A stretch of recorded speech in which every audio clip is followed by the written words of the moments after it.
Hello, नमस्कार मित्रांनो. आपलं आजचं 11वं सेशन या ठिकाणी असणार आहे. 11 नंबरचं 10 सेशन आपले या ठिकाणी कंप्लीट झालेले आहे. ओके. तर या ठिकाणी आपण कुठपर्यंत आलो होतो बघा. आपल्याला आज शिकायचं होतं रेझोनन्स. काय? रेझोनन्स. रेझोनन्समध्ये रेझोनन्स, त्यानंतर रेझोनन्स सर्किट वगैरे सगळं रेझोनन्स फ्रिक्वेन्सी आपल्याला त्या ठिकाणी कंप्लीट करायचे आहे. ओके. त्या पहिले मित्रांनो तुम्हाला मी DC सर्किट शिकवत असताना तुम्हाला पॉवर शिकवल्या होत्या. काय केलं होतं? पॉवर. बघा मी PPTवरती घेऊन चालतोय तुम्हाला. पॉवर शिकवल्या होत्या. काय? पॉवर. ओके. तर पॉवर शिकवत असताना तुम्हाला ॲक्टिव्ह पॉवर, रिॲक्टिव्ह पॉवर आणि ॲपरंट पॉवर मी तुम्हाला शिकवल्या होत्या. बरोबर आहे की नाही? तर जी ॲपरंट पॉवर या ठिकाणी आहे ना मित्रांनो, कोणती पॉवर? ॲपरंट. कोणती? Apparent power. तर या ॲपरंट पॉवरचा या ठिकाणी तुम्हाला फॉर्म्युला सांगितला होता आणि याला डिनोट कशाने करते? एस या अक्षराने डिनोट करते. बरोबर आहे का नाही? आणि याचा फॉर्म्युला सांगितला तुम्हाला व्ही गुणिले आय, व्ही इंटू आय एवढा फॉर्म्युला सांगितला होता.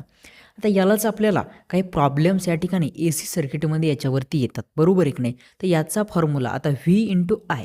तर तुम्हाला सांगितलं होतं मी की कोणत्याही इक्विपमेंटवरती जी काय व्होल्टेज वगैरे जे काय करंट दिलेलं असतं ते RMS व्हॅल्यूवरती दिलेलं असतं. म्हणून आपल्याला हे कसं लिहावं लागतं मित्रांनो? एस इज इक्वल टू काय? S is equal to okay VRMS into IRMS असं आपल्याला हे लिहावं लागतं.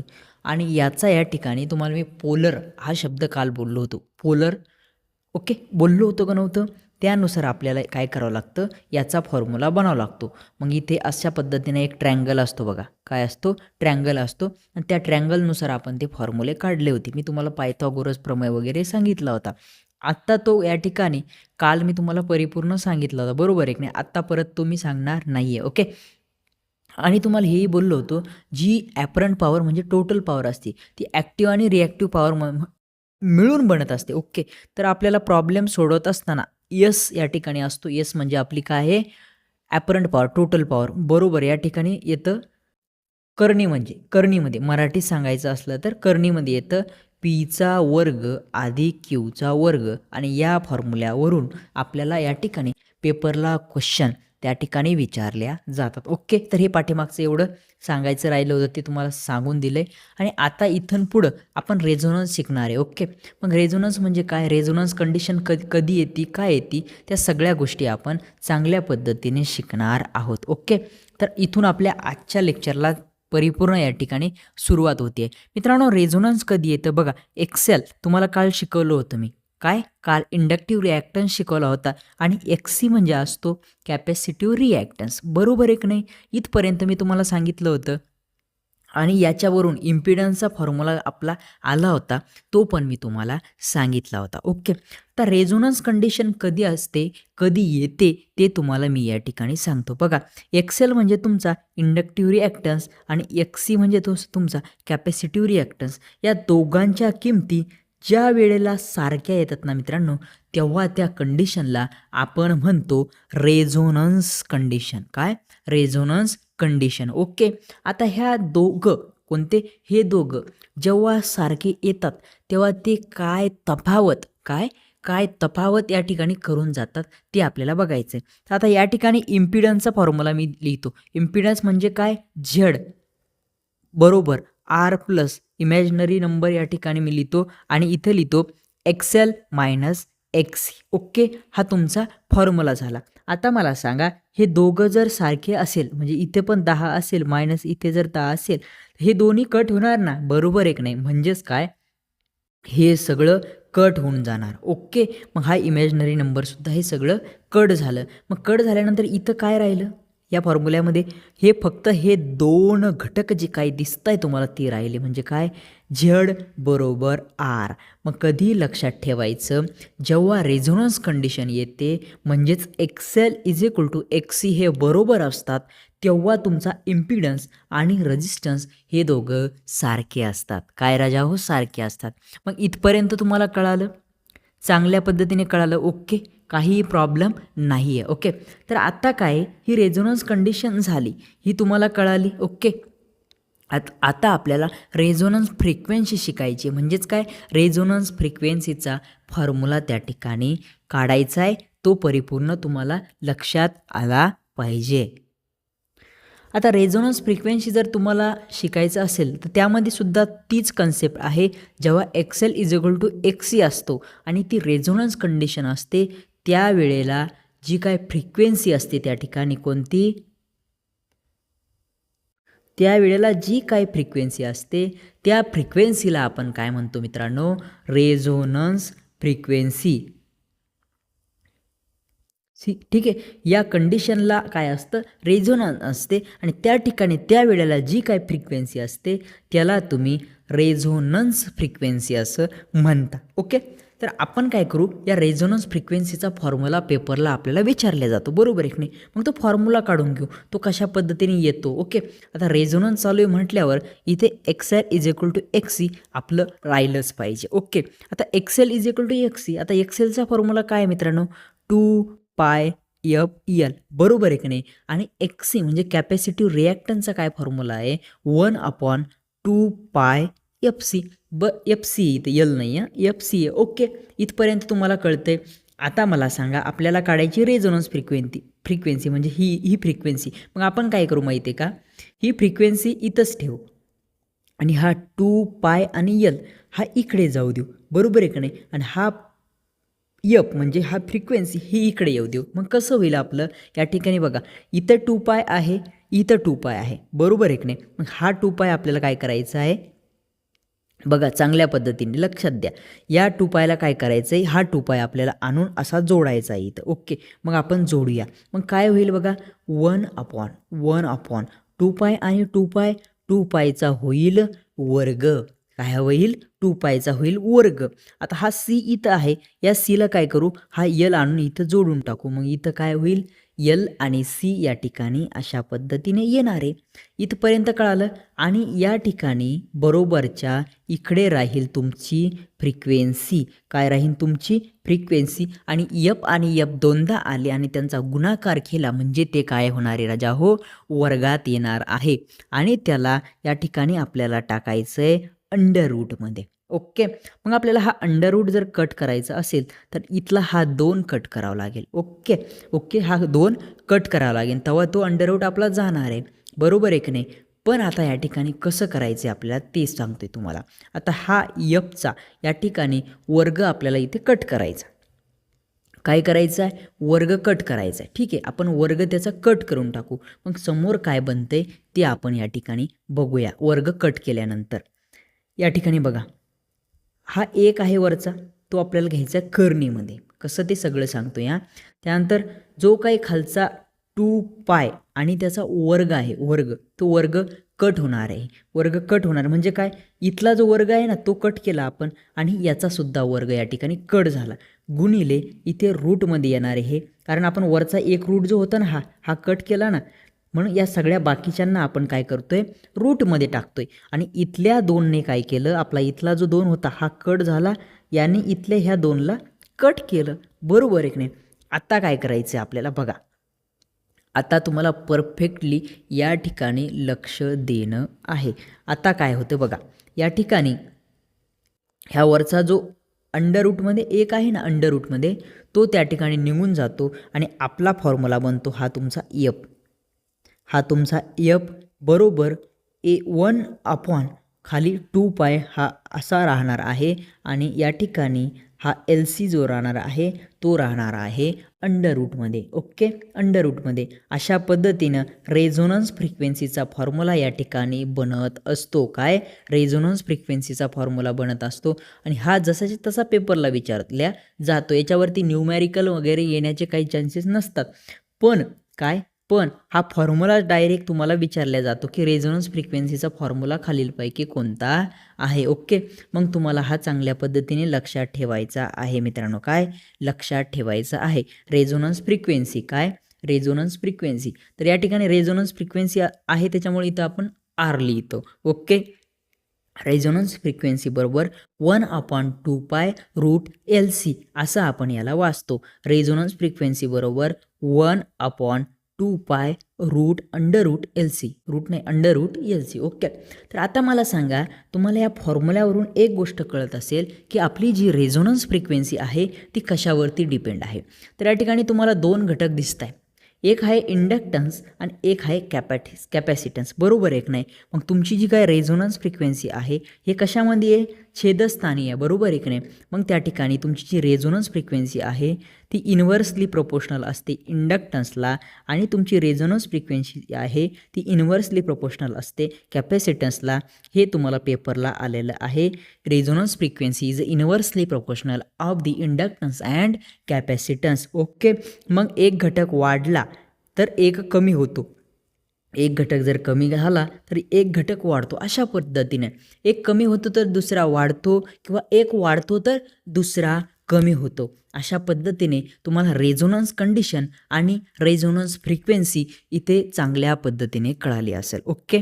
तुम्हाला सगळ्यात पहिले मी AC सर्किट शिकवत असताना, चालू होत असतानाच तुम्हाला सांगितलं होतं की AC सर्किट हा चॅप्टर थोडा किचकट आहे. ओके. याची रिव्हिजन तुम्हाला करणं खूप जास्त गरजेचं आहे. यानंतर आपण काय घेणार होतो मित्रांनो, आपण घेणार होतो मेजरमेंट. पण मेजरमेंट न घेता आपण मशीनला डायरेक्ट सुरुवात करणार आहे, आणि इथे काही गोष्टी किचकटही असणार आहे, काही गोष्टी एकदम सोप्याही असणार आहे. त्या सगळ्यांना आपल्याला एकत्र करून या ठिकाणी काय करायचं आहे, अभ्यासाची मज्जा घ्यायची आहे, लेक्चर हे मन लावून करायचं आहे. ओके. तर आत्ता हे झाल्यानंतर आपल्याला सिरीज रेझोनन्स शिकायचं आहे. बघा काय सिरीज रेझोनन्स, हे बघा रेझोनन्स फ्रिक्वेन्सी तुम्हाला वरतीच मी परिपूर्ण सांगून दिलं. ओके. तरीसुद्धा परत एकदा रेझोनन्स फ्रिक्वेन्सीचा फॉर्म्युला, रेझोनन्स फ्रिक्वेन्सीचा फॉर्म्युला 1/2π√LC हा असणार आहे. हा तुम्हाला मी इथे लिहून देतो. ओके. तर आता आपल्याला सिरीज रेझोनन्स शिकायचं आहे. काय सिरीज रेझोनन्स, इथे टाकतो मी सिरीज रेझोनन्स. ठीक आहे. तर हे सिरीज रेझोनन्स शिकत असताना आपल्याला काय बघायचं आहे, फक्त काही या ठिकाणी टिप आहेत तेवढ्या तुम्हाला काय करणं आहे, लक्षात ठेवणं आहे. ओके. म्हणजे कसं आहे माहिती आहे का, फ्रिक्वेन्सी जास्त असेल किंवा रेझोनन्स फ्रिक्वेन्सी जास्त असेल तर त्या ठिकाणी काय होतं, पॉवर फॅक्टर लॅगिंग किंवा लीडिंग त्या ठिकाणी येत असतो. ओके. तेवढंच तुम्हाला शिकायचं आहे, अदरवाईज काही नाही. ओके. तर मी तुम्हाला या ठिकाणी लिहून देतो. बघा या ठिकाणी बघा, ही आहे तुमची फ्रिक्वेन्सी. ओके.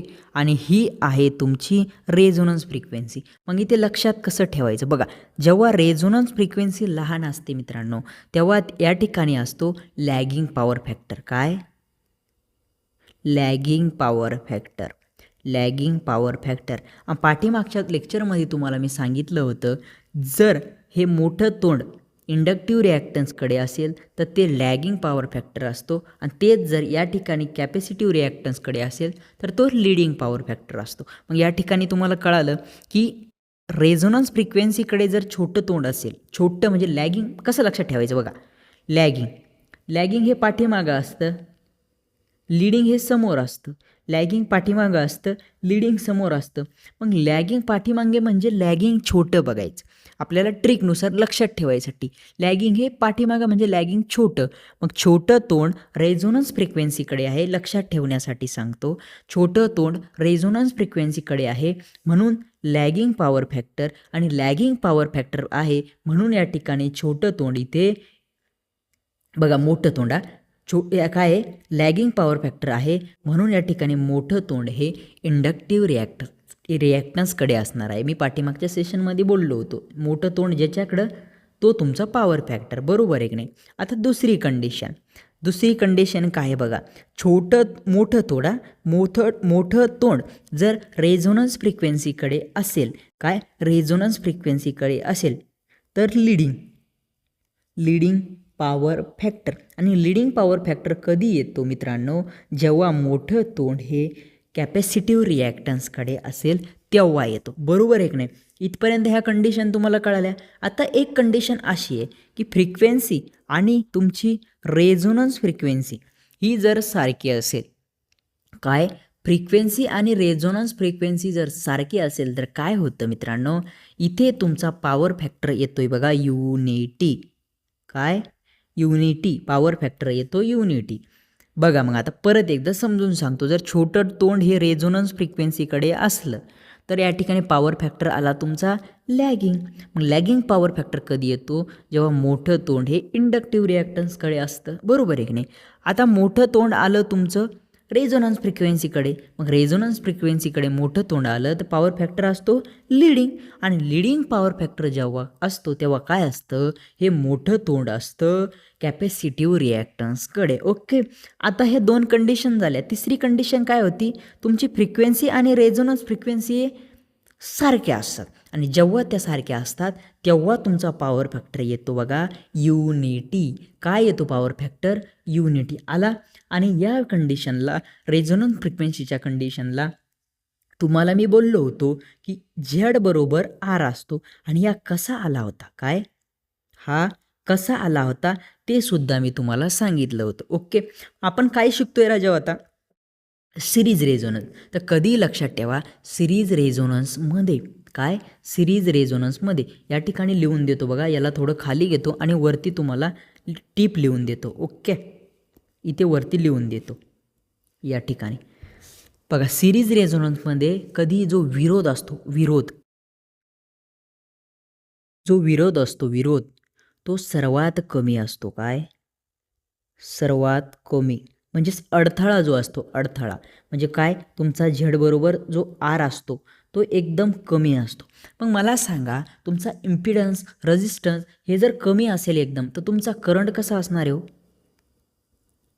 करंट जो असणार आहे तो कसा असणार आहे, एकदम जास्त असणार आहे. जर त्याला अडथळाच नसला, त्याला कुणी अडवणारच जर नसलं, तर तो जास्त असणारच आहे ना, काय, तो जास्त असणारच आहे, बरोबर आहे की नाही. मग या ठिकाणी काय आहे, तुमचा रेझिस्टन्स, इम्पिडन्स हा जो काय विरोध आहे तो कमी असणार आहे, म्हणजेच तुमचा करंट या ठिकाणी राजा हो जास्त असणार आहे, तुमचा करंट या ठिकाणी जास्त असणार आहे. ओके, तर हे 2 पॉईंट तुम्हाला चांगल्या पद्धतीने या ठिकाणी लक्षात ठेवायचे आहे. हे सिरीजमध्ये घेतलं आहे बरं का, हे सेमच आपल्याला पॅरललमध्ये सुद्धा बघायचं आहे, तर याच्या डायरेक्ट उलटं असणार आहे, याच्या उलटं असणार आहे. या ठिकाणी हे सारखंच राहील, पण हे दोघांच्या उलटं असणार आहे, आणि तिथं वाढतं तुमचं कन्फ्युजन, आणि ते कन्फ्युजन होऊ नये त्यामुळं एवढं परत या गोष्टी मी तुम्हाला सांगत आहे, काय सांगत आहे. ओके, आता रेझोनन्स, सिरीज रेझोनन्स शिकलो आहे आपण. ओके, आता आपल्याला पॅरलल रेझोनन्स शिकायचं, बरोबर आहे की नाही. आणि ते पॅरलल रेझोनन्स शिकायच्या पहिले काही पॉईंट मला तुम्हाला सांगायचे. ओके, या ठिकाणी सिरीज काय, रेझोनन्स फ्रिक्वेन्सी अँड फ्रिक्वेन्सी हे आपण घेतलं. ओके, तर रेझोनन्स फ्रिक्वेन्सी आणि फ्रिक्वेन्सीच्या नंतर आपल्याला ससेप्टन्स अँड ॲडमिटन्स बघायचं आहे. हे आपलं तिकडे बेसिकमध्ये सुद्धा सांगायचं राहिलं होतं, बहुतेक सांगितलं होतं का नव्हतं माझ्या लक्षात नाही.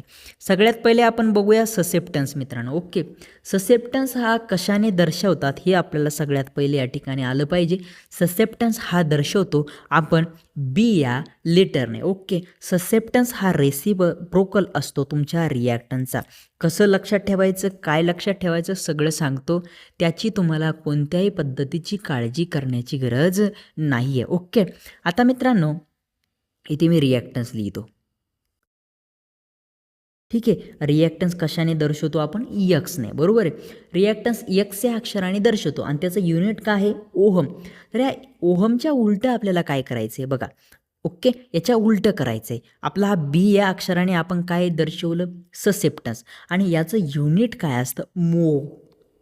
हे असं सरळ होतं बघा या ठिकाणी. यालाच आपण उलटं केलं तर ओहमच्या उलटं जर केलं आपण तर त्याला मोह म्हणतो आपण. काय म्हणतो, MHO, त्याला म्हणतो आपण मोह. मग ॲडमिटन्सचा रेसिप्रोकल म्हणजे त्याच्या उलटा, काय, त्याच्या उलटा. मग ॲडमिटन्स म्हणजे तुमचा यक्स, या एक्सच्या उलटा झाला तुमचा बी, काय, बी. आणि बी म्हणजेच काय, तुमचा ससेप्टन्स, काय, तुमचा ससेप्टन्स.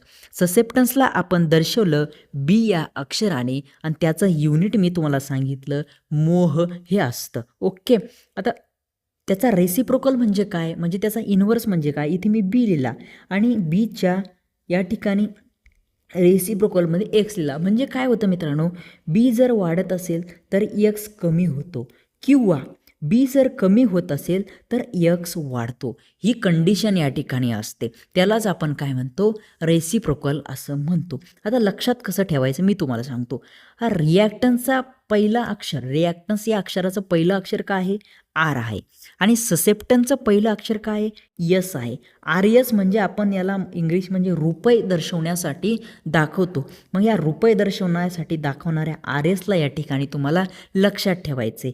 आर म्हणजे रिॲक्टन्स जो की यक्स या अक्षराने दर्शवतात आणि यस म्हणजे ससेप्टन्स जो की बी या अक्षराने दर्शवतात आणि हे दोघं एकमेकांचे रेसिप्रोकल आहे. कळालं कशा पद्धतीने या ठिकाणी लक्षात ठेवायचं. आणि दुसरी गोष्ट, नॉर्मली याला सिरीजमध्ये वापरला जातो. नोट्स लिहून देऊ का? बघा, नॉर्मली याला सिरीजमध्ये वापरला जातो. ओके, याला नॉर्मली काय, सिरीजमध्ये या ठिकाणी वापरल्या जातं.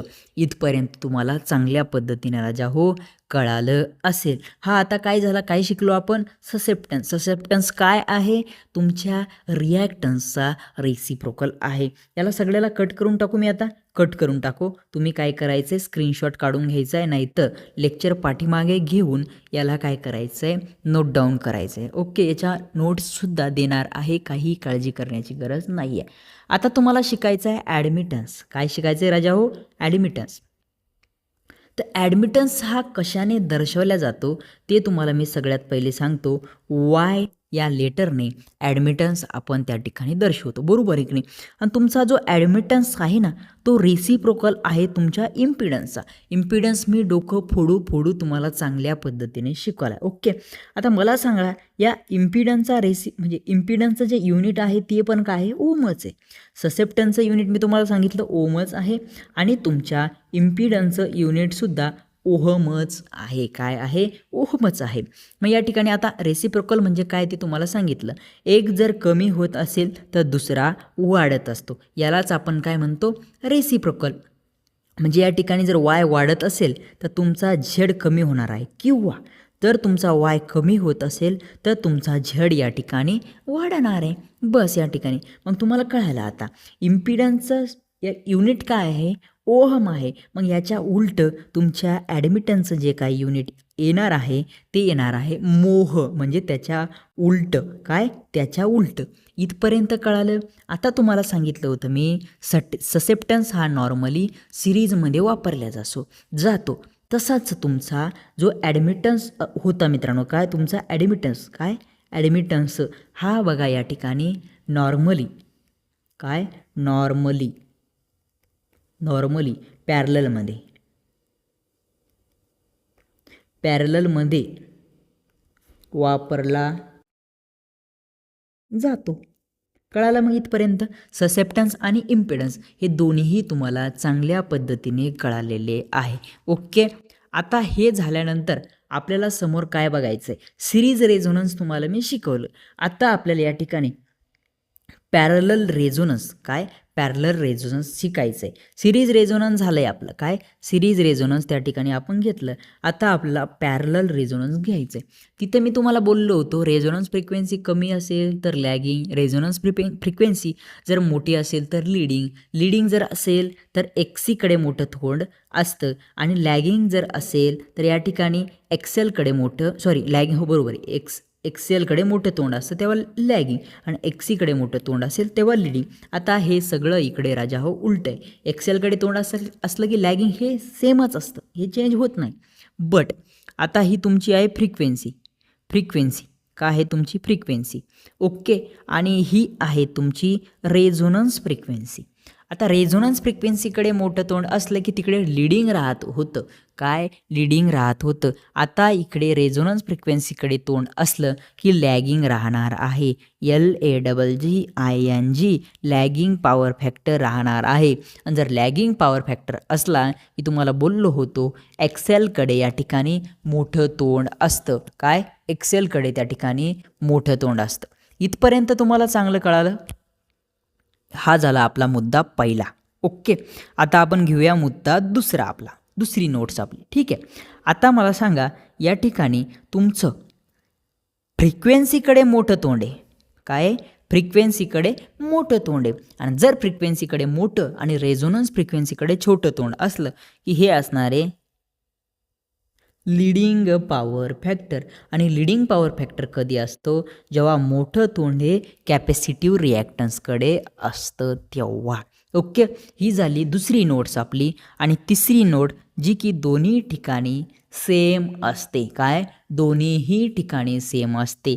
जेव्हा तुमची फ्रिक्वेन्सी आणि रेझोनन्स फ्रिक्वेन्सी ही सारखी असते. काय? जेव्हा फ्रिक्वेन्सी आणि रेझोनन्स फ्रिक्वेन्सी ही सारखी असते तेव्हाच आता आपल्याला बघायचं आहे. तर जेव्हा हे दोघं सारखे असणार मित्रांनो तेव्हा तुमचा पॉवर फॅक्टर काय असणार आहे? युनिटी.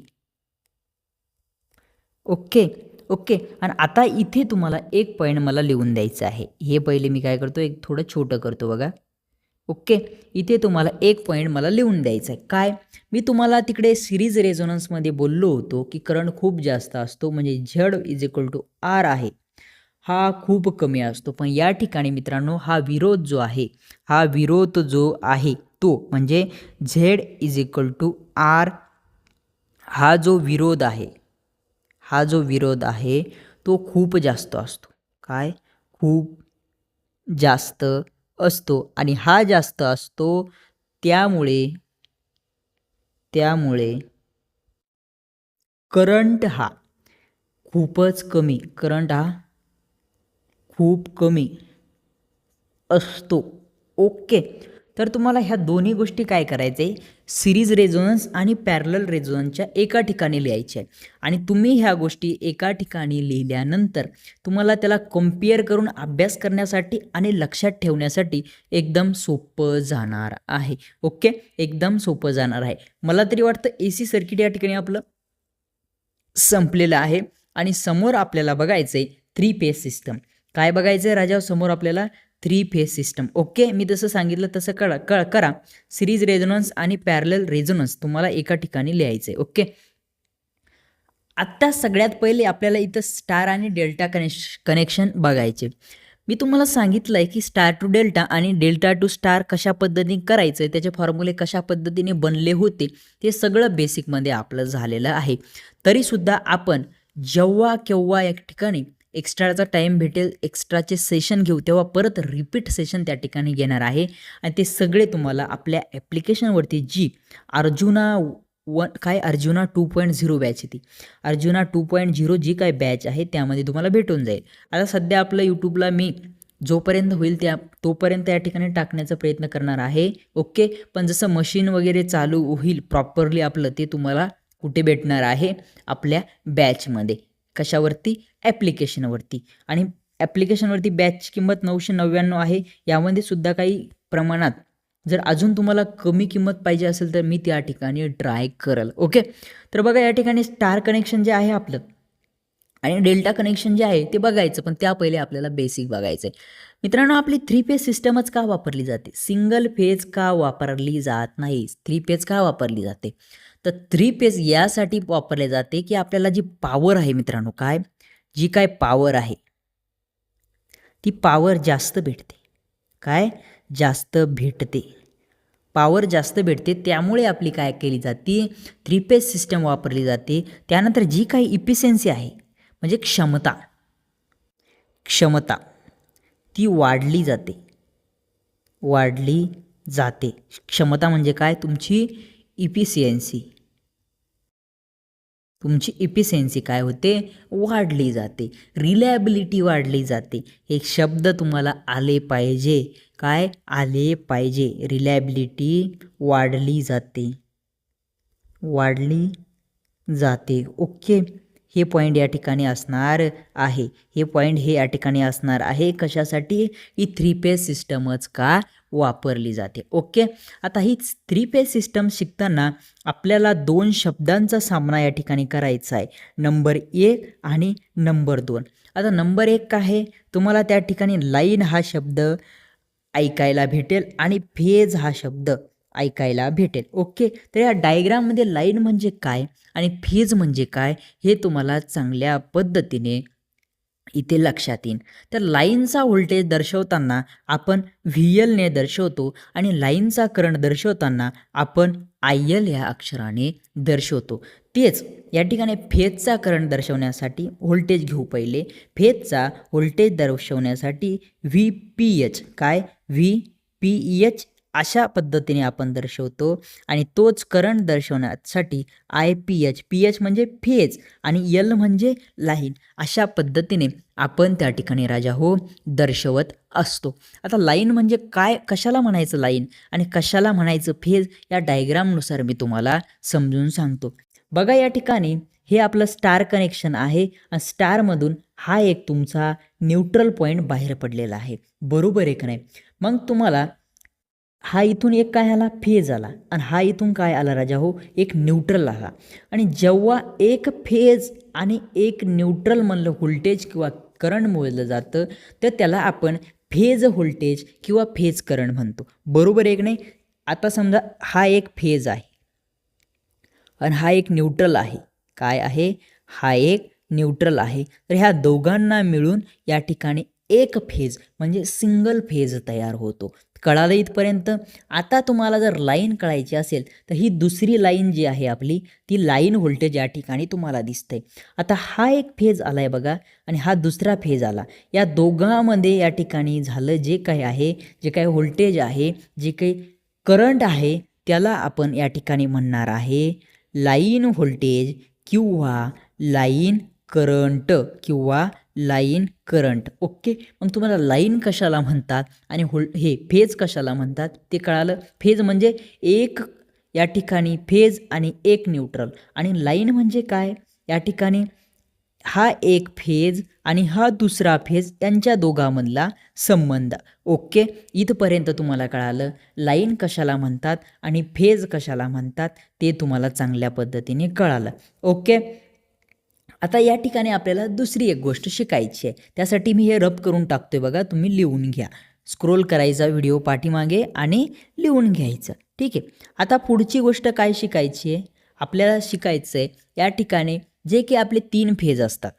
काय, जे की आपले 3 फेज असतात त्या 3 फेजचा आपल्याला अभ्यास करायचा आहे. काय, त्या 3 फेजचा आपल्याला अभ्यास करायचा आहे, ठीक आहे. डायग्राम थोडी व्यवस्थित काढतोय बघा.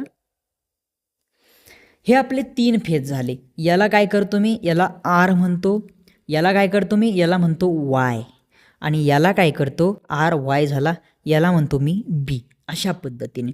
तर मला सांगा हा एक आपला गोल पूर्ण गोल तयार झाला, बरोबर आहे की नाही. हा आपला एक पूर्ण गोल तयार झाला. हा पूर्ण गोल किती डिग्रीचा असतो राजा हो, 360 डिग्रीचा असतो, बरोबर आहे की नाही. आणि या गोलाचे आपण 3 भाग केले, 1 2 3. मग यातला एक भाग हा किती डिग्रीचा होईल, तर त्यासाठी काय करावं लागेल, या 360ला आपल्याला 3ने भागावं लागेल. म्हणजे या 360चे आपल्याला 3 तुकडे भेटतील. मग भाग द्यायच्यासाठी आपल्याला काय करायचं, 3 1 3 3 1 3 3 2 6 आणि हा 0 जशाच्या तसा. मग जेव्हा आपण काय केलं, याचे 3 भाग केले तर आपल्याला उत्तर भेटलं 120 डिग्री. म्हणजे आपला हा एक भाग किती डिग्रीचा आहे, 120 डिग्रीचा. किती डिग्रीचा आहे, 120 डिग्रीचा. म्हणजे याला आपण म्हणतो फेज अँगल. याला काय म्हणतो, फेज अँगल. याला काय म्हणतो, फेज अँगल. याला काय म्हणतो, फेज अँगल. म्हणजे 2 फेजमधील आपला जो काही अँगल असतो मित्रांनो 3 फेज सिस्टममध्ये तो असतो 120 डिग्रीचा. कितीचा असतो, 120 डिग्रीचा. इथपर्यंत तुम्हाला चांगल्या पद्धतीने कळालं, चांगल्या पद्धतीने कळालंच पाहिजे. हे झाल्यानंतर आपला 3 फेज सिस्टमचा वेव फॉर्म कसा असतो ते पण त्या ठिकाणी बघायचं आहे. ते पण मी तुम्हाला हाताने काढून दाखवतो. ओके, आता ही डायग्राम आपण टाकूया कट करून. ओके, आता आपल्याला काय करायचं आहे, 3 फेज सिस्टमचा या ठिकाणी वेव फॉर्म बघायचा आहे. ओके, मी डायग्राम परिपूर्ण या ठिकाणी काढून घेतो बघा, जसे येईल तसे. ओके, तर वेवफॉर्म काढत असताना कसा वेवफॉर्म असतो मी तुम्हाला काल त्या ठिकाणी सांगितलं होतं, ठीक आहे. हा झाला एक फेज. ओके, हा काय झाला आपला एक फेज झाला. आता आपल्याला दुसरा फेज काढायचा. दुसऱ्या फेजची सुरुवात होती आपली अशी या ठिकाणाहून. ओके, अशी या ठिकाणाहून, ठीक आहे. हा झाला आपला दुसरा फेज. आता आपल्याला काढायचा आहे तिसरा फेज. बघा आता तिसरा फेज बघा, तिसरा फेज आपला,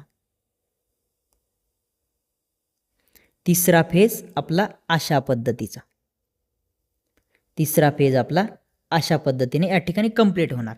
तर मी या ठिकाणी काय करतो, प्रत्येक फेज हा वेगवेगळ्या रंगाने काढतो म्हणजे तुम्हाला अजून जास्त कळेल. ठीक आहे, हे बघा आपले RYB असे कलरने मी काय करतो या ठिकाणी काढतो. ओके, तेवढं R झाला, Y झाला, B, R झाला, B झाला, Y राहिला येल्लो. ठीक आहे, येल्लो कलर घेत नाही मी, दिसणार नाही पांढऱ्या याच्यावरती, बरोबर आहे का नाही. त्यामुळे या ठिकाणी काय करतो मी दुसरा कलर घेतो. त्याला इथून सुरुवात करूया. ठीक आहे, अशा पद्धतीने ही आपली डायग्राम कंप्लीट झाली. याला एक कोणता फेज आहे आपला R, एक आहे Y आणि एक आहे B. आपण याला R नाव देऊ, याला Y नाव देऊ आणि याला B नाव देऊ. ठीक आहे, RYB अशा पद्धतीने आपले 3 फेजचा या ठिकाणी वेव्ह फॉर्म असतो. कसं होतं माहिती का, एका फेजचा या ठिकाणी सप्लाय भेटला, तो कट होतोय तेवढ्यातच आपल्या मोटरला दुसऱ्या फेजचा सप्लाय भेटतो, तो कट होतो तेवढ्याच तिसऱ्याचा भेटतो. अशा पद्धतीने आपली मोटर मग एकदम जास्त एफिशियन्सीमध्ये काम करते. आणि जर त्या ठिकाणी तो फेज नसला की ती काय होणार आहे, मग बंद पडणार आहे. आता सिंगल फेज मोटर पण आपण शिकणार आहे. त्या ठिकाणी कशा पद्धतीने सिंगल फेजवर मोटर काम करते. जर मी तुम्हाला या ठिकाणी 3 फेजवर असं सांगितलं, मग तुम्हाला एक डाऊट येईल की सिंगल फेज मोटर कशी चालते. मग 3 फेज या ठिकाणी एक फेज नसला की चालत नाही, मग सिंगल फेज कशी चालते. तर सिंगल फेजचे आपण कन्वर्जन करतो 2 फेजमध्ये आणि आपल्याला मोटर चालण्यासाठी कमीत कमी 2 फेज लागत असतात. मग ती त्या ठिकाणी 2 फेज आपण कन्वर्ट कसं करतो, त्या ठिकाणी आपण कॅपॅसिटर यूज करतो. बघा, कॅपॅसिटरच्या मदतीने आपण त्याला 2 फेजमध्ये कन्वर्ट करून 2 आपले फेज आणि न्यूट्रल अशा पद्धतीने आपण त्या ठिकाणी ती मोटर चालवत असतो. ती कशी चालवतो, काय चालवतो, ते सिंगल फेज मशीन शिकत असताना तुम्हाला त्या ठिकाणी मी परिपूर्ण सांगणार आहे. ओके, आता आपल्याला बॅलेन्स सिस्टम आणि अनबॅलेन्स सिस्टम या ठिकाणी बघायचं आहे. आता बॅलेन्स कशाला म्हणतात आणि अनबॅलेन्स कशाला म्हणतात, बघा आपल्याला पाठीमागं जावं लागेल. त्यासाठी आपली जी पाठीमागची डायग्राम होती, मी तुम्हाला फेज सिक्वेन्स त्या ठिकाणी सांगितला होता, ती डायग्राम आपली ही इथं आली बघा. ओके, आली ना. आता ह्या डायग्रामवरून कसं आपल्याला कळणार आहे की ही बॅलेन्स सिस्टम आहे की अनबॅलेन्स सिस्टम आहे. ओके, तर तुम्हाला या ठिकाणी मी काही कलर घेतोय बघा, वेगळे काहीतरी. ओके, काहीतरी तुम्हाला युनिक वाटलं पाहिजे. मला सांगा, ह्या फेजमधून करंट जाणारा जो काही आहे तो करंट घेतला आपण 10 एम्पियर. तेवढंच यामधून जाणारा करंट जो आहे तो घेतला आपण 10 एम्पियर आणि याच्यामधून जाणारा सुद्धा जो करंट आहे तो घेतला 10 एम्पियर. अशा पद्धतीने जर आपल्या तिन्ही फेजमधून जाणारा जो काही सप्लाय असेल तो जर सेम असेल, तो जर सेम असेल तर त्याला आपण म्हणतो बॅलेन्स सिस्टम. काय म्हणतो, त्याला आपण म्हणतो बॅलेन्स सिस्टम. म्हणजे प्रत्येक फेजमधून जाणारा व्होल्टेज करंट हा दुसऱ्या फेज एवढाच असेल. म्हणजे सेम, इथं 10 चालला ना तर इथं पण 10च आणि इथं पण 10च. ओके, जर अशा पद्धतीने सेम असेल तर त्याला म्हणतात बॅलेन्स सिस्टम. बघा, मग अशा पद्धतीने जर तुमचा सप्लाय या ठिकाणी जर बॅलेन्स असेल तर तुम्हाला प्रश्न विचारला जातो तुमच्या न्यूट्रलमधून. हा तुमचा न्यूट्रल असतो, हा काय असतो, न्यूट्रल. आणि स्टार कनेक्शनच असं कनेक्शन आहे की तिथून बाहेर न्यूट्रल या ठिकाणी जी काय लिंक आहे ती बाहेर निघत असते, डेल्टामधून निघत नाही. डेल्टा फक्त आपण 3 फेजसाठीच वापरू शकतो, पण स्टार कनेक्शन आपण 3 फेजसाठी पण वापरू शकतो आणि सिंगल फेजसाठी पण वापरू शकतो. ते पुढं समोर नोट्स लिहून देताना तुम्हाला मी सांगेल. तर अशा पद्धतीने जेव्हा बॅलेन्स सप्लाय असतो राजा हो, तेव्हा तुमच्या न्यूट्रलमधून जाणारा जो काही करंट असतो, तुमच्या न्यूट्रलमधून जाणारा जो काही करंट असतो त्याला आपण आयन म्हणतो आणि तो 0 असतो. तो करंट जो आहे राजा हो तो 0 असतो. हा प्रश्न पेपरला खूप वेळेस आलेला आहे की बॅलेन्स सिस्टम असेल, स्टार कनेक्शन असेल तर तुमच्या न्यूट्रलमधून जाणारा करंट हा किती असेल. तर तेव्हा तुमच्या लगेच लक्षात आला पाहिजे की तो काय करंट असतो ना मित्रांनो, तो 0 असतो.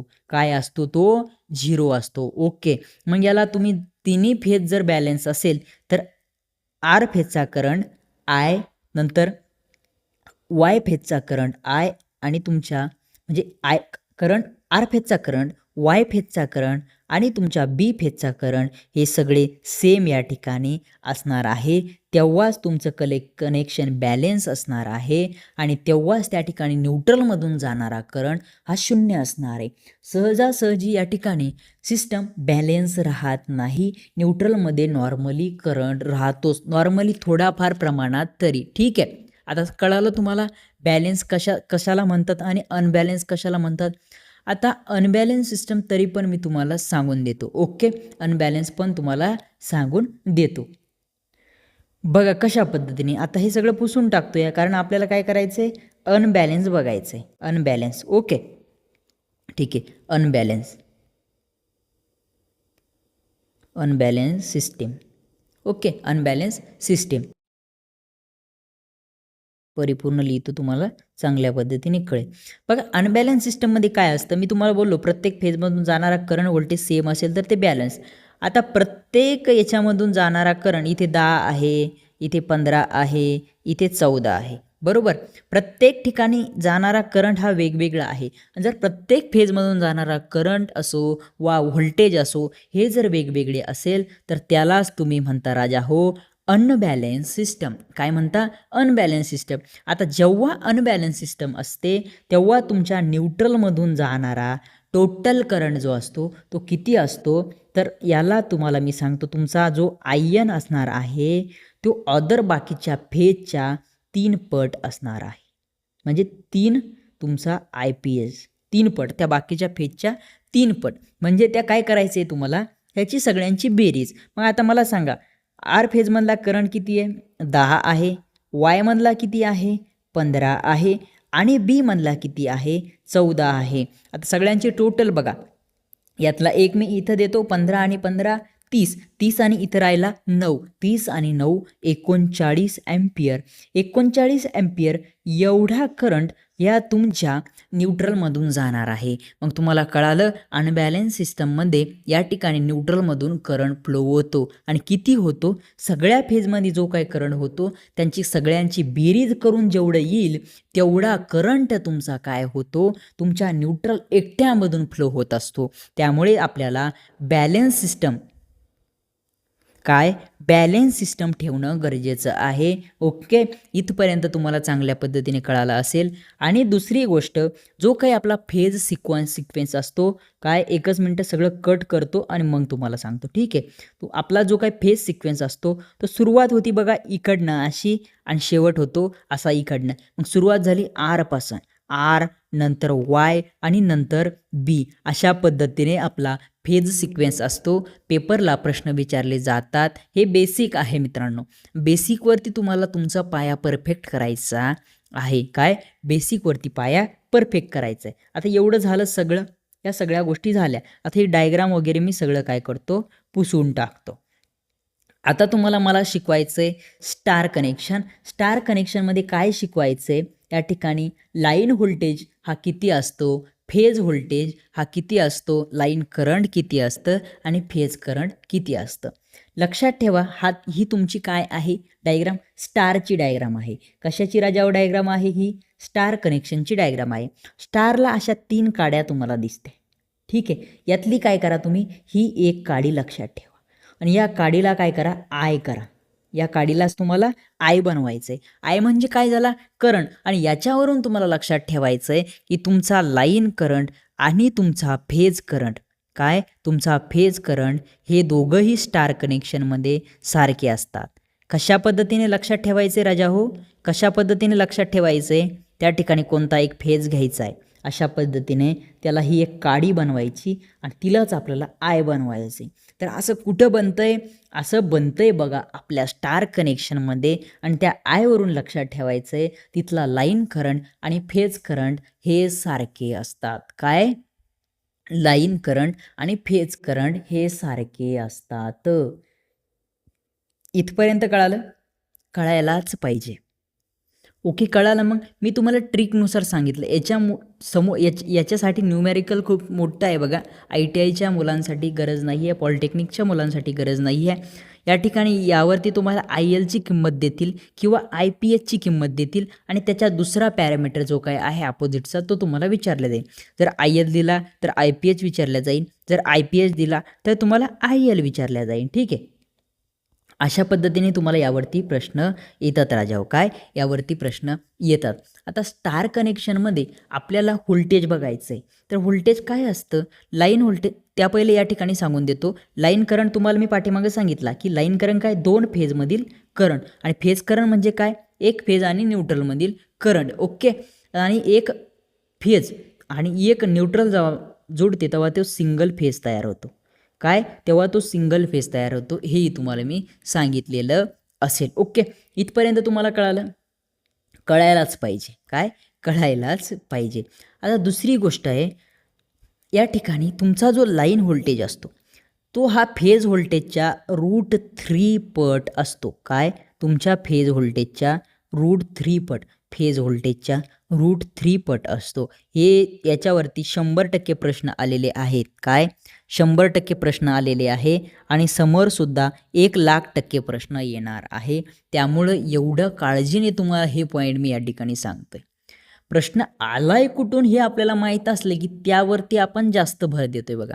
आणि लेक्चर चालू असताना जो कोणी असा व्यक्ती असेल की त्याला माहिती आहे, त्यांनी पेपर दिले, कॉम्पिटिटिव्ह एक्झामचे पेपर काढले, तो काही गव्हर्नमेंट जॉबला वगैरे आहे, त्याला माहीत असतं की प्रश्न कशा पद्धतीने आलेले आहेत आणि कशा पद्धतीने येऊ शकतात. बरोबर आहे की नाही. आणि माझी तीच ख्याती आहे त्या ठिकाणी मित्रांनो, शिकवताना प्रत्येक ठिकाणी मी तुम्हाला सांगतो की या ठिकाणून अशा अशा पेपरला प्रश्न डिझाईन झाला होता, तो कशा पद्धतीने डिझाईन झाला आणि इथून पुढे सुद्धा होण्याचे चान्स आहे. काय, चान्स आहे. मग तुम्ही काय करता, जिथून प्रश्न आलेले आहे तो पॉईंट एकदम बारकाईने त्या ठिकाणी करून ठेवता. मग त्यावरती कसाही प्रश्न येऊ द्या, तुम्ही त्याला हँडल करताच.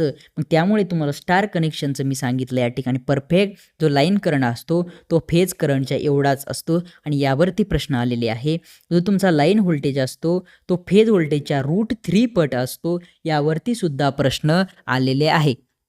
हे पॉईंट तुम्हाला चांगल्या पद्धतीने लक्षात ठेवायचे राजाओ. ओके, तर याला काय करायचं, एकदम स्टार करून आपल्या वहीच्या वरती जिथं काय हा पॉईंट तुम्ही लिहिणार नोट्स, तर वहीच्या वरती असे पॉईंट लिहित चला की ज्या ठिकाणी तुम्हाला प्रश्न आलेले आहेत. ओके, आता आपण स्टार कनेक्शन कशासाठी वापरतो ते मुद्दे मी तुम्हाला या ठिकाणी लिहून देतो. ओके, स्टार कनेक्शन आपण कशासाठी वापरतो, का बरं त्याची आपल्याला गरज पडते, काय, का बरं आपल्याला त्याची गरज पडते ते मी तुम्हाला सांगतो.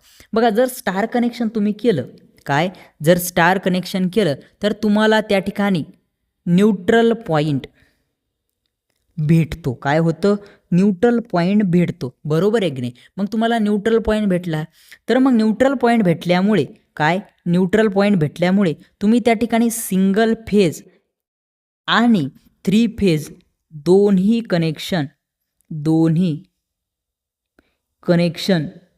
घेऊ शकता. काय, दोन्ही पण कनेक्शन तुम्ही त्या ठिकाणी घेऊ शकता. तुम्हाला त्या ठिकाणी सिंगल पेज पण घेता येतं. सिंगल पेज कसं घेणार, मग एक फेज आणि एक न्यूट्रल. आणि सिंगल फेजमध्ये वायर किती झाले, मग 2 वायर. तुम्हाला समोर बेसिकमध्ये जेव्हा मी शिकवल तेव्हा त्यामध्ये सांगेल. आता 3 पेज, मग 3 पेज म्हणजे तुमचे वायर किती होईल राजाओ, 4 वायर होईल.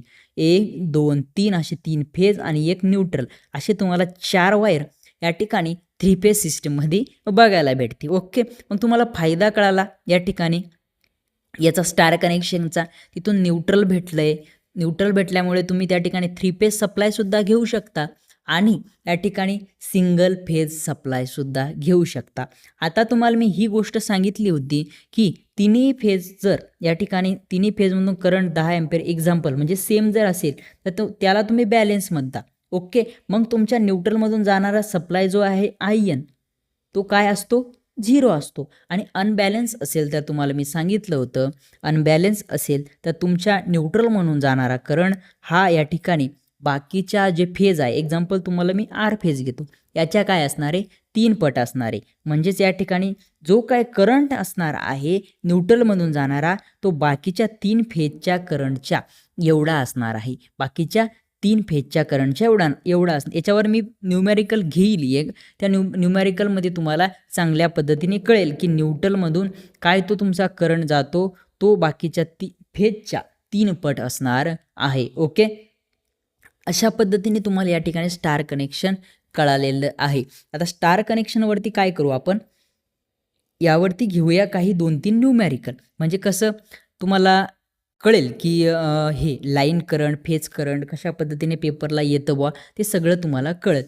आता स्टार कनेक्शनमध्ये फेज करंट दिला आहे बघा, IPH, ज्याला की आपण म्हणतो 100 ॲम्पियर दिला, स्टार कनेक्शन आहे. ओके, आपण डेल्टा अजून शिकलो नाही. ओके, आणि दुसरं 100 ॲम्पियर फेज करंट व 100 व्होल्ट फेज व्होल्टेज दिला VPH, तो पण किती दिला, 100 व्होल्ट दिला असेल तर 2 फेजमधील करंट आणि व्होल्टेज किती.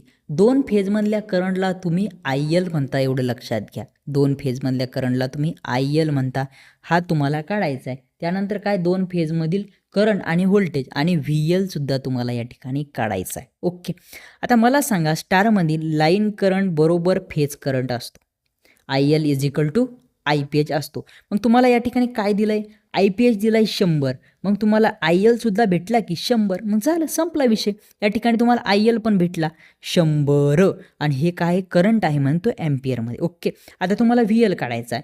VL काय असतो, VL = √3 VPH, √3 VPH.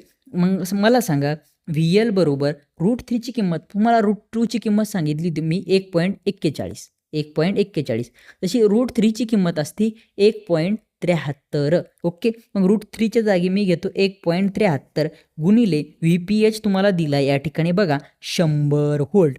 मग मला सांगा या ठिकाणी काय होईल, जर गुणाकारामध्ये एखादी संख्या असेल, तिला पॉईंट असेल आणि दुसऱ्या संख्येला 0 असेल, तर आपण ते 2 शून्य कट करून हा पॉईंट 2 अक्षराने तिकडे सरकू शकतो. मग VL तुम्हाला या ठिकाणी भेटला एक पॉईंट नाही आहे, पॉईंट कट झाला, 173 पॉईंट इथे गेला. ठीक आहे, म्हणजे तो कटच झाला.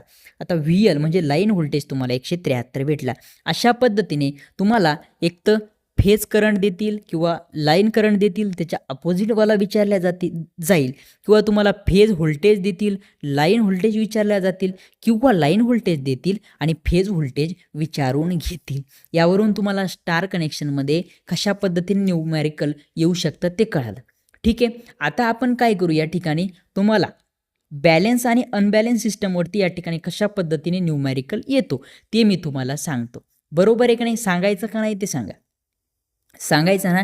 बघा, स्टार कनेक्शन आहे, काय आहे तुमचं, स्टार कनेक्शन आहे. आणि स्टार कनेक्शनवरती कसाही प्रश्न येऊ द्या तुम्हाला, मग तुमचा प्रश्न गेला पाहिजे नाही. स्टार कनेक्शन आहे आणि तुमच्या न्यूट्रलमधून वाहणारा करंट जो आहे तो आहे 300 ॲम्पियर दिला आहे. काय 300, म्हणजे तुम्हाला सोपं जाण्यासाठी मी 300 घेतलं आहे. किती, 300 ॲम्पियर आहे मित्रांनो. आणि प्रत्येक फेजमधून वाहणारा करंट किती आहे ते तुम्हाला सांगायचं आहे. मग तुम्हाला मी सांगितलं होतं, आता 300 ॲम्पियर हा न्यूट्रलमधून वाहतोय, म्हणजे IN हा करंट आपल्याला दिला आहे, म्हणजे ती सिस्टम अनबॅलेन्स आहे का राजाओ, नाही आहे. मग INचा फॉर्म्युला तुम्हाला सांगितलं, IN = 3IPH. मग तुम्हाला काय दिलं आहे, ह्या न्यूट्रलमधून वाहणारा करंट दिला आहे बरोबर 3IPH. हा 3 इकडे गुणाकारात आहे, ती तिकडे भागाकारात जाईन अशा पद्धतीने इकडे. मग 300/3 = IPH, म्हणजे 3ने जेव्हा तुम्ही 300ला भागता तेव्हा उत्तर येतं या ठिकाणी 100, म्हणजे तुमचा IPH जो असणार आहे तो 100 असणार आहे. म्हणजे तुमच्या प्रत्येक फेजमधून जो काही वाहणारा करंट असणार आहे या ठिकाणी तो 100 ॲम्पियर असणार आहे. म्हणजे तुमचा फेज करंट या ठिकाणी 100 ॲम्पियर असणार आहे. फेज करंट, काय फेज करंट त्या ठिकाणी 100 ॲम्पियर आहे. आता अजून एक प्रश्न घेऊया. या ठिकाणी प्रश्न काय आहे माहिती आहे का, प्रत्येक फेजमधून वाहणारा करंट आपल्याला दिला.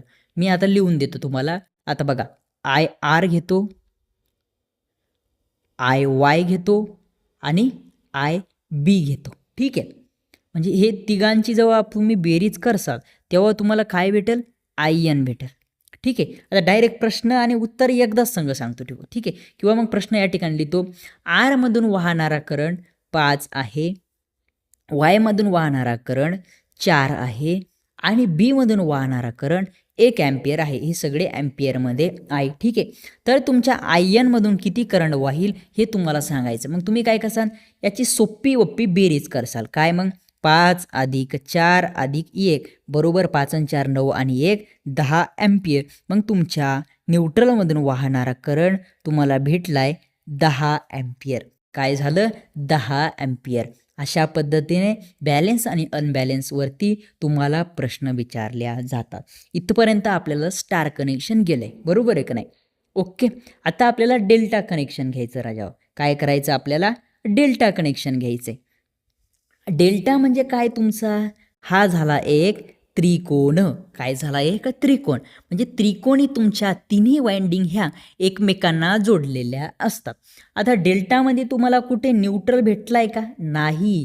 तर डेल्टा कनेक्शनमध्ये लिहून देतो डायरेक्ट मी, डेल्टा कनेक्शनमध्ये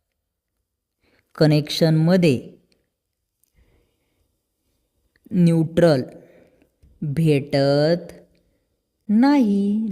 भेटत नाही.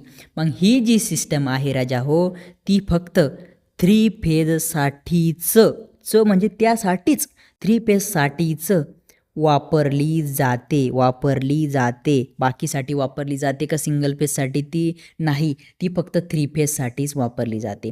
आता स्टारमध्ये तुम्हाला सांगितलं होतं मी, IL = IPH असतं आणि VL = √3 VPH असतं. हे कशाचं झालं राजा हो, स्टार कनेक्शनचं. आता याच्या उलटं इथे करायचं आहे. काय, याच्या उलटं करायचं आहे.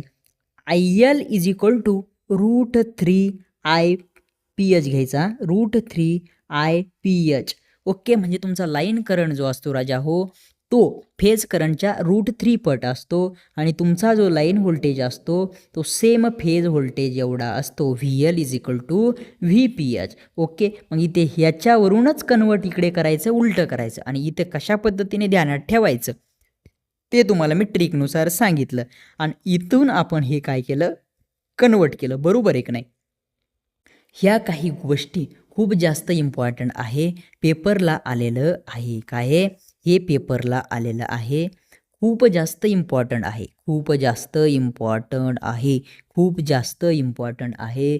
परत सांगतोय, हे खूप जास्त इम्पॉर्टंट आहे. जसे की न्यूमॅरिकल मी तुम्हाला स्टारवरती या ठिकाणी सांगितले, तसेच न्यूमॅरिकल डेल्टावरती विचारले जातात. मग लाईन करंट देतील, लाईन व्होल्टेज या ठिकाणी देतील किंवा दुसरा एखादा देतील आणि त्यावरून तुम्हाला तिसरं काहीतरी त्या ठिकाणी विचारल्या जाईल. ओके. हे कसं आलं याच्यावरती मोठाले न्यूमॅरिकल आहे आणि त्याच्यावरून ते येतं बघा, त्याच्यावरून ते विचारल्या जातं. ओके. तर याला मी बॉक्स करतो चांगल्या पद्धतीने तुम्हाला लक्षात ठेवायचं. म्हणजेच ते काय, चांगल्या पद्धतीने स्टार देतोय मी त्याला बघा, स्टार एकदम इम्पॉर्टंट आहे, त्याच्यामुळे स्टार देतो. स्टार म्हणलं पण तसंच आणि डेल्टा म्हणलं पण तसंच इम्पॉर्टंट आहे. आणि हा पॉईंट लक्षात ठेवायचा आहे, इथे न्यूट्रल पॉईंट नसतो, त्यामुळे त्याला फक्त 3 फेजसाठीच वापरल्या जातं राजाओ. ठीक आहे. आता यावरती पण काही न्यूमॅरिकल घ्यायचं आहे का, तुम्हाला एखाद 2 न्यूमॅरिकल मी या ठिकाणी सांगून देतो. ठीक आहे. या ठिकाणी आपल्याला काय, एक तर लाईन व्होल्टेज देतील किंवा फेज व्होल्टेज देतील. ओके. म्हणजे कोणतं तरी लाईन व्होल्टेज दिलं तर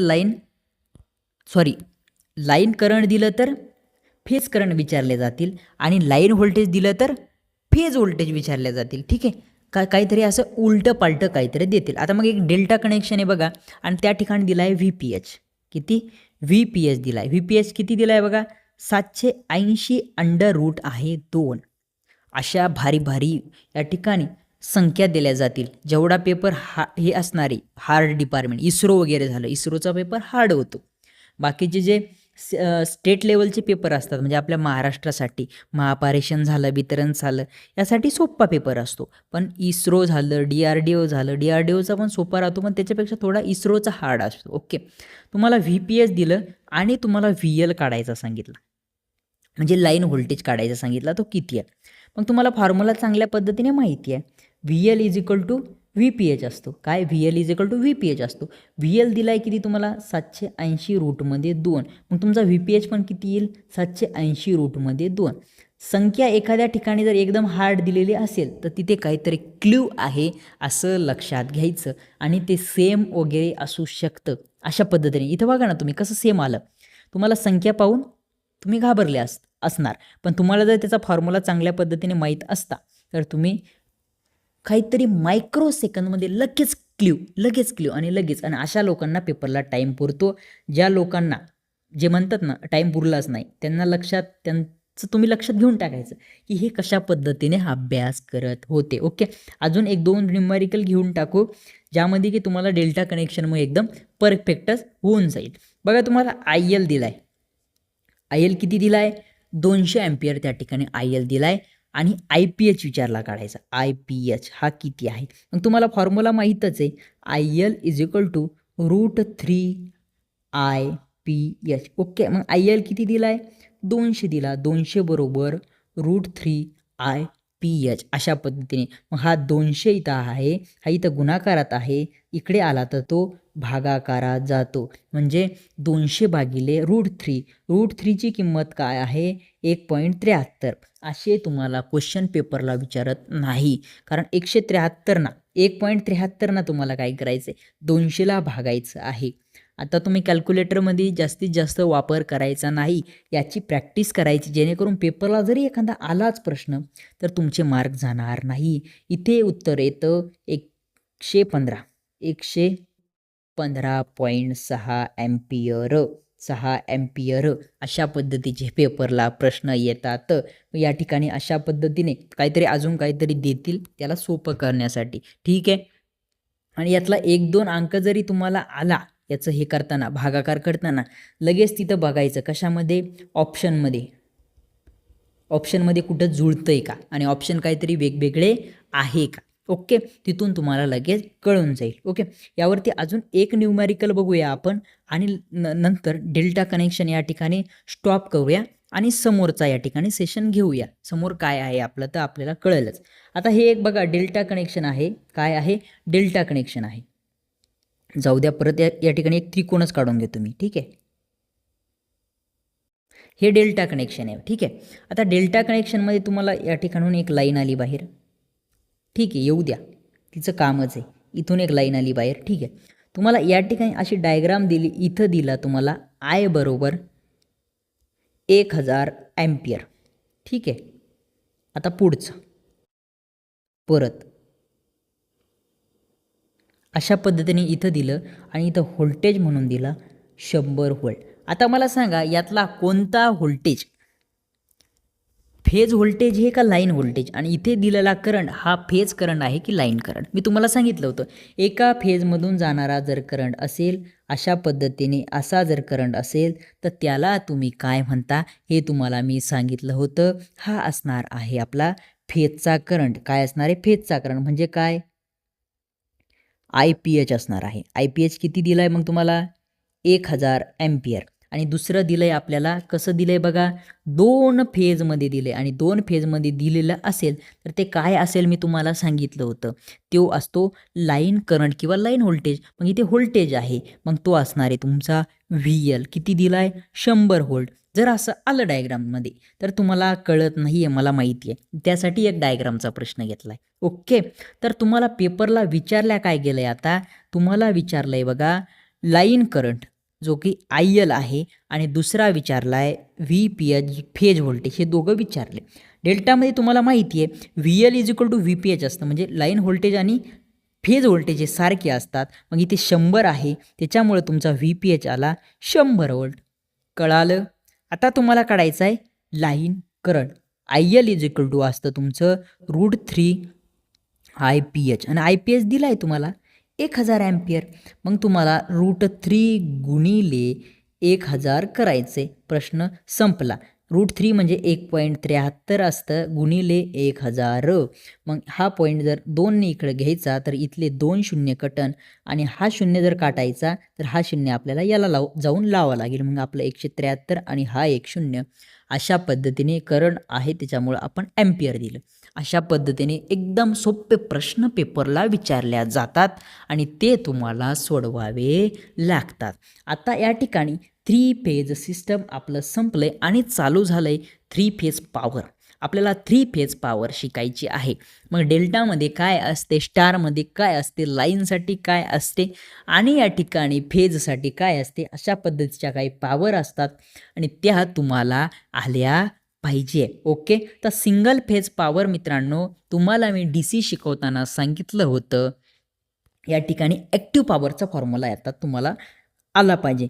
VI cos theta, VI cos theta, P = VI cos theta ही पॉवर सांगितली होती. त्यालाच आपल्याला काय करायचं आहे, RMS असं लावायचं आहे. म्हणजे VRMS IRMS cos थीटा ही तुमची सिंगल फेजची पॉवर आहे. काय, ही तुमची सिंगल फेजची पॉवर आहे. आता ही सिंगल फेजच्या पॉवरचा फॉर्म्युला यूज करून आपल्याला काय करायचं आहे, बाकीच्या पॉवरचे फॉर्म्युले काढायचे. आता याला आपण कसं लिहू शकतो बघा, VPH IPH म्हणजे आपल्याला फेजमध्ये लिहायचं आहे. VPH IPH cos theta. जर आपण त्याला फेजमध्ये लिहिलं तर हे आहे तुमचं या ठिकाणी सिंगल फेजचं पॉवर. ही सिंगल फेजची पॉवर ही आहे, हे नाही आहे, ही आहे VI cos theta, VPH IPH cos theta. Okay, हा सिंगल फेजचा फॉर्म्युला झाला. यालाच कन्वर्ट करायचं आहे 3 फेजमध्ये आणि याला जर 3 फेजमध्ये कन्वर्ट करायचं फक्त किती लागतो, एक 3 × VPH × IPH × cos थीटा. हा झाला तुमचा 3 फेज पॉवरचा फॉर्म्युला. काय झाला, हा 3 फेज पॉवरचा या ठिकाणी झाला फॉर्म्युला. हा आहे तुमच्या सिंगल फेजचा.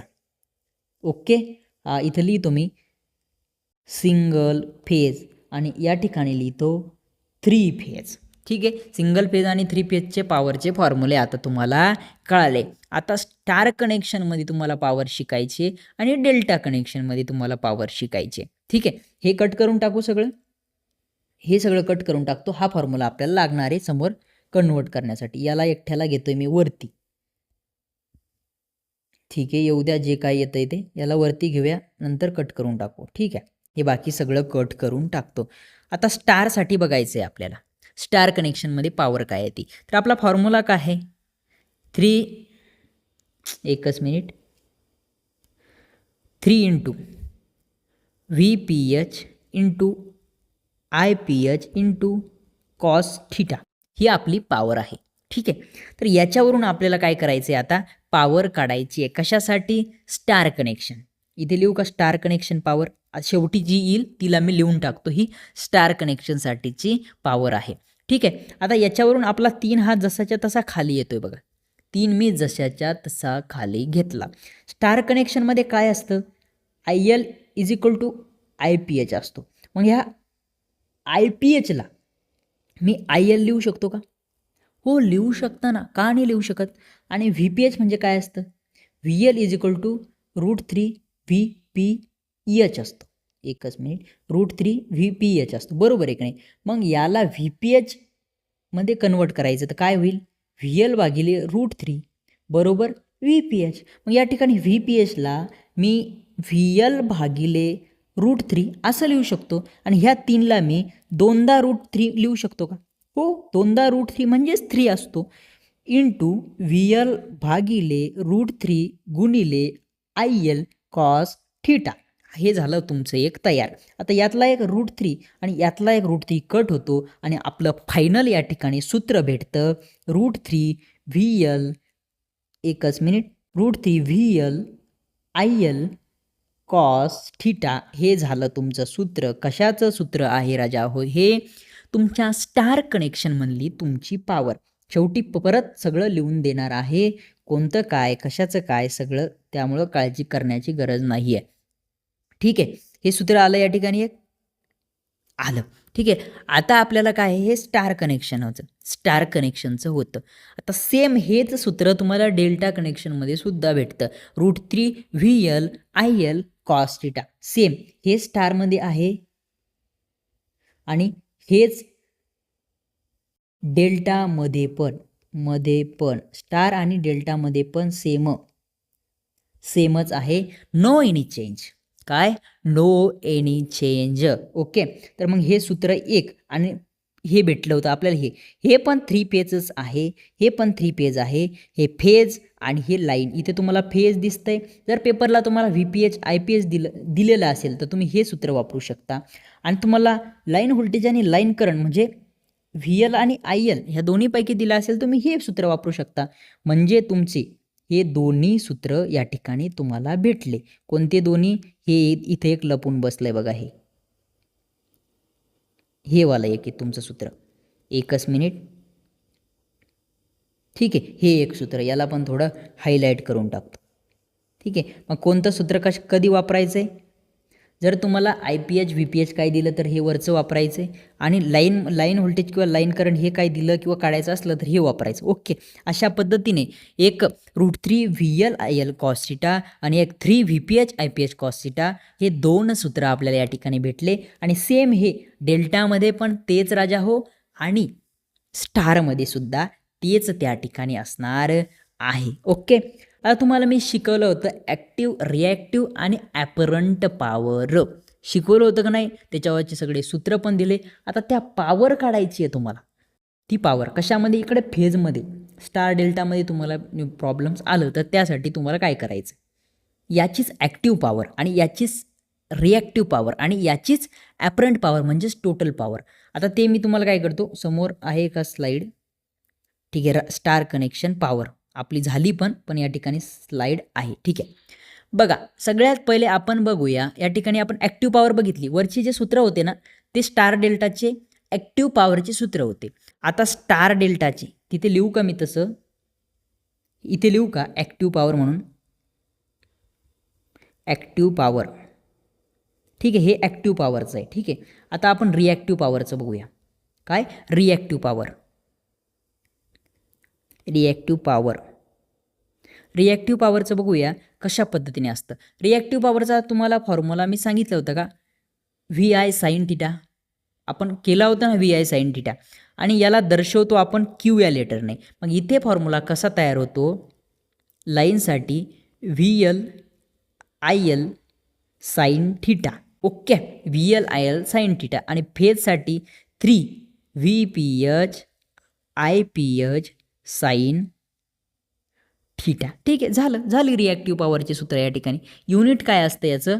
व्होल्ट ॲम्पियरमध्ये का किलो व्होल्ट ॲम्पियर वगैरे वगैरे, हे kVAR यामध्ये याचं युनिट असतं. ही झाली तुमची रिॲक्टिव्ह पॉवर. ठीक आहे, आता या ठिकाणी मी घेतो या ॲपरंट पॉवर. ठीक आहे, APPRANT ॲपरंट पॉवर. ठीक आहे, याला हायलाईट करून घ्या. हे रिॲक्टिव्ह पॉवरचे सूत्र आहे. ठीक आहे, इथे फक्त sin θ आला cos θच्या जागी, बाकी वेगळं काही आहे नाही. आता या ठिकाणी बघा ॲपरंट पॉवरला V×I हा एक फक्त फॉर्म्युला होता. V×I यालाच कन्वर्ट करायचं या ठिकाणी. √3 VL IL हा झाला लाईनचा. त्यानंतर ह्याला यसने दर्शवतात बरं का, म्हणून इथे यस लिहायचा. नंतर 3 VPH फेजसाठी बघा, आणि IPH. झालं, संपलं तुमची ॲपरंट पॉवर. आणि ॲपरंट पॉवरला तुम्ही टोटल पॉवर म्हणता, हे सुद्धा विसरू नका. प्रत्येक वेळेस मी तेच सांगणार नाही. यावरती येतात न्यूमेरिकल. वरचे जे सांगितले तुम्हाला हे वाले, कोणते? वरचे हे वाले सूत्र जे सांगितले हे तुमची होती ॲक्टिव्ह पॉवर. ठीक आहे, आणि ही आहे इथली रिॲक्टिव्ह पॉवर, आणि ही आहे तुमची ॲपरंट पॉवर. तेच तुम्हाला बेसिकमध्ये शिकवलं आहे, त्याच्यामध्येच नॉर्मली चेंजेस आहे, पण माझं काम आहे तुम्हाला सांगणं, आणि ते मी तुम्हाला सांगून दिलं. अशा पद्धतीने या ठिकाणी 3 फेज पॉवरसुद्धा संपली. काय घेतलं आपण? AC सर्किट पूर्ण संपवलं. 3 फेज पॉवर तुम्हाला परिपूर्ण मी सांगितलं आहे. त्यानंतर तुम्हाला 3 फेज पॉवर ते झालं, आणि 3 फेज सिस्टम पण तुम्हाला परिपूर्ण सांगितलं आहे. त्यामध्ये स्टार डेल्टा सगळ्या काही गोष्टी सांगितल्या आहे. इथं काय स्टार कनेक्शन एक स्लाईड सुटली होती का, आणि ही पॉवरची ती की मी वरती तुम्हाला सांगून दिलं आहे या ठिकाणी पॉवरचं सगळ्या गोष्टी. ठीक आहे, तर या ठिकाणी बघा AC सर्किट पूर्णपणे संपलेलं आहे. आणि आपण पुढं मेजरमेंट चालू करणार होतो, पण नाही करणार. मशीन आपण चालू करणार आहे. तुम्ही सगळे काही एकदम खुश आहात का? तुम्हाला चांगल्या पद्धतीने कळालं आहे का AC सर्किट? कमेंट करून मला सांगा की तुम्हाला AC सर्किट चांगल्या पद्धतीने कळालं आहे का. 3 एक लेक्चरमध्ये काहीतरी आपण AC सर्किट पूर्ण संपवलेलं आहे. तुम्हाला कळन असं सांगितलेलं आहे, तुमचा फायदा होईल असं सांगितलेलं आहे. ओके. तर या ठिकाणी जर आवडलं तर नक्की लाईक करून आपल्या मित्रांना कळवा, त्यांना सांगा. ओके. आणि या ठिकाणी आपलं ॲप्लिकेशनचं नाव हे बघा, एकच मिनिट, टेक्निकल यूट्यूबवाला हे आपलं ॲप्लिकेशन आहे. ॲप्लिकेशन अवेलेबल आहे कशावरती? आपल्या प्ले स्टोअरवरती. त्यामध्ये ही टोटल बॅच आपण तिथे अवेलेबल करून देतो आहे. आजपर्यंतचे सगळे सेशन आपण तिथे अवेलेबल करून दिले आहेत आणि यातले काही सेशन या ठिकाणी 9 नंबरचं सेशन सोडता बाकी सगळं यूट्यूबवरती अवेलेबल आहे. ओके. तर या ठिकाणी आता उद्यापासून मशीन घेणार आहे आणि ते मशीन बाकी सगळं काही या ठिकाणी यूट्यूबवरती असेल हे मी सांगू शकत नाही आहे. ते पण आपल्या याच्यामध्ये असणार आहे. कशामध्ये?